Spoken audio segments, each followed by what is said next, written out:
नमस्कार, मैं हूं कुमार अनिल। कल ऐसा संयोग था कि देश के प्रधानमंत्री नरेंद्र मोदी और विपक्ष के नेता राहुल गांधी दोनों ही महाराष्ट्र में थे।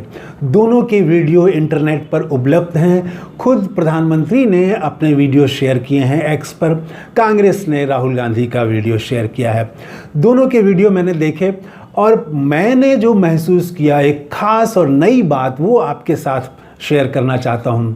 मुझे पहली बार लगा कि प्रधानमंत्री नरेंद्र मोदी अब सचमुच में बाजी हारते हुए दिख रहे हैं और पहली गेंद से आक्रामक खेलने वाले, चौका और छक्का लगाने वाले प्रधानमंत्री कल पूरे भाषण में सुरक्षात्मक दिखे, बैकफुट पर खेलते दिखे, डिफेंसिव दिखे। एक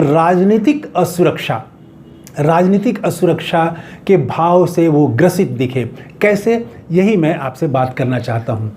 प्रधानमंत्री नरेंद्र मोदी का भाषण आप गौर से सुनिए तो बहुत बातें हैं। वो कांग्रेस पर आरोप है कि तुष्टीकरण कांग्रेस करती है, कांग्रेस ये करती है, वो करती है, देश को कमज़ोर कर दिया, महाराष्ट्र को कमज़ोर कर दिया, और जो कांग्रेस के साथ गए हैं वो लोग भी अब तुष्टीकरण करने लगे हैं। ये सब बातें उन्होंने कही, लेकिन इसका फिर निचोड़ क्या निकाला? प्रधानमंत्री ने ये जो पूरी भूमिका बनाई कांग्रेस पर की आलोचना करते हुए, उसका निचोड़ ये निकाला कि कांग्रेस जो है वो आपको बांटना चाहती है, इसलिए बंटना नहीं है। उन्होंने हरियाणा में भी ये बात कही थी कि कांग्रेस जो है वो देशभक्तों को बांटना चाहती है। देशभक्त भाजपा के साथ हैं और भाजपा के साथ जो देशभक्त हैं उनको कांग्रेस बांटना चाहती है। अंतिम सभाओं में आप देखिएगा कि उन्होंने ये बात कही थी। और अब तो महाराष्ट्र में शुरू से ही पहली ही सभा में उन्होंने कही ये बात कि कांग्रेस जो है वो आपको बांटना चाहती है। इसका क्या मतलब है? इसका मतलब ये है कि जो भारतीय जनता पार्टी का जनाधार है उसको तोड़ना चाहती है कांग्रेस, और कहीं ना कहीं तोड़ रही है। उनको आभास भी हो गया है। आभास क्यों नहीं होगा? अभी 3-4 महीना पहले लोकसभा का चुनाव हुआ और जिस महाराष्ट्र से 25 सांसद आते थे भारतीय जनता पार्टी के, वहाँ उसके 10 सांसद रह गए और कांग्रेस के, अगर मैं गलत नहीं हूँ तो सिर्फ 1 सांसद थे। और इस बार महाराष्ट्र में सबसे ज़्यादा सांसद जीतने वाली पार्टी कांग्रेस बन गई। उसके शायद 13 सांसद हो गए कांग्रेस के। तो ये शिफ्ट आया तो क्यों आया? आप देखेंगे कि दलितों का एक हिस्सा जो है वो कांग्रेस की तरफ गया, किसानों का हिस्सा गया। पहले दलितों को कुछ तो भाजपा के साथ थे और कुछ जो हैं वो कुछ ऐसे प्लेयर रखते हैं। भारतीय जनता पार्टी हर जगह कुछ ऐसे प्लेयर रखती है, जो प्लेयर जो हैं वो ज़्यादा से ज़्यादा सीटों पर लड़के दलितों का वोट वो बांटते हैं। तो वो काम नहीं किया वहाँ पर। वो कई ऐसे संगठन हैं, उनका वोट लगातार घटता गया जो बांटने का काम करते हैं। आप जानते हैं मैं किन की तरफ इशारा कर रहा हूँ। तो वो सब काम नहीं कर रहा है और दलित जो हैं वो जा रहे हैं कांग्रेस की तरफ। ये भारतीय जनता पार्टी को, प्रधानमंत्री नरेंद्र मोदी को भी ये महसूस हो गया है। हरियाणा में भी महसूस हो गया है, वही चीज़ महाराष्ट्र में भी है। तो ये एक जो वो कह रहे हैं कि कांग्रेस बांटना चाहती है आपको मतलब वो अपने भाजपा के जनाधार को कह रहे हैं, जनाधार को बांटना चाहती है। तो वो ये तो कुल मिला के क्या कहना है, अपने आधार को बचाने की लड़ाई अब लड़ रहे हैं प्रधानमंत्री नरेंद्र मोदी। पहले भाषण में उनका जोर अपने जनाधार को किसी तरह से कांग्रेस से बचाया जाए, दलितों को बचाया जाए, पिछड़ों को बचाया जाए, जो किसान हैं जो जुड़े हुए थे भाजपा के साथ, उनको कैसे रोक के रखा जाए अपनी तरफ, अपने पाले में। ये चिंता है। ये वो डिफेंसिव हैं, पॉलिटिकली डिफेंसिव हो गए हैं प्रधानमंत्री मोदी। तो भले भाव भंगिमा में बड़ी पगड़ी पहने वो और भाव भंगिमा में उसी तरह से खड़े हों और उसी तरह से चलते हुए दिखाई पड़ें, लेकिन आप उनके भाषण को गौर से सुने तो बताइए इसका क्या अर्थ हो सकता है। वो कह रहे हैं कि बंटना नहीं है आपको, तो मतलब कोई बांट रहा है आपको। पहले प्रधानमंत्री ये नहीं बोलते थे। आप 19 में 14 में उनका भाषण देखिए। 19 में उनका भाषण, वो कांग्रेस पर हमला करते हुए और ले जाते थे वहाँ कि मैं हूँ, मोदी की ये गारंटी है, ये वो सामने रखते थे। अब वो पूरा कांग्रेस की आलोचना करते हुए तुष्टीकरण और जो भी वो कहते हैं हर सभा में, वो कहते हुए ले जा रहे हैं कहाँ कि बंटना नहीं है।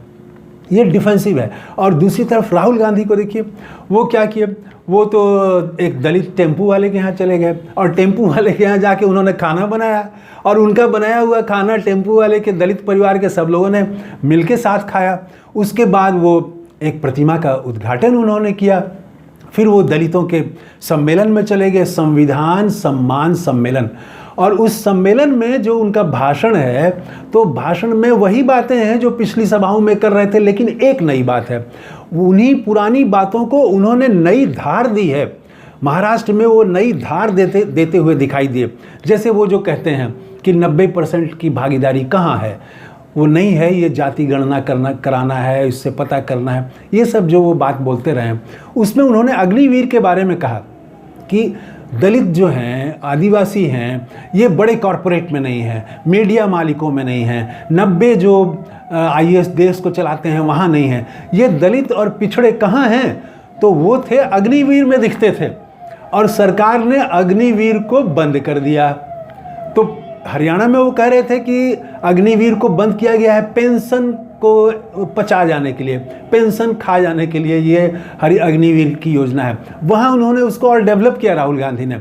वहाँ उन्होंने कहा कि ये जो पिछड़े और दलित हैं, आदिवासी हैं, इन्हीं लोगों का एक आर्थिक सामाजिक विकास का रास्ता खोलता था सेना में भर्ती होकर के।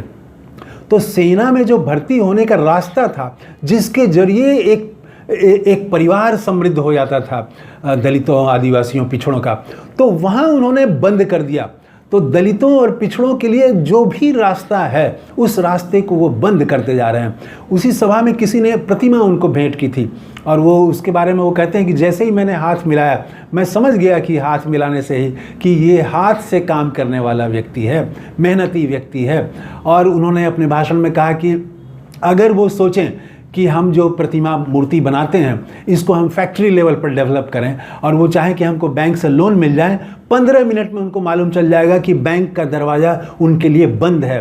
तो दलितों, पिछड़ों के लिए सारे दरवाजे बंद हैं, ये जो वो बताना चाहते हैं, इसको उन्होंने और नई धार दी और ज़्यादा आक्रामक हुए वो भारतीय जनता पार्टी और RSS पर। और फिर जो मोहब्बत की बातें हैं, भाईचारा की बातें हैं और ये कि RSS इसके खिलाफ है, ये सब बातें तो राहुल गांधी ने कही ही।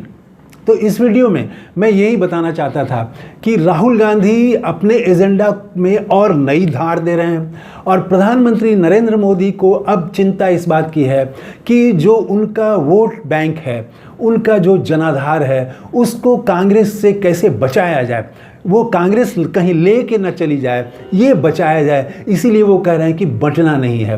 तो कैसा लगा मेरा आकलन? आपका क्या आकलन है? कमेंट करके ज़रूर बताइएगा। थैंक यू, धन्यवाद, जय हिंद।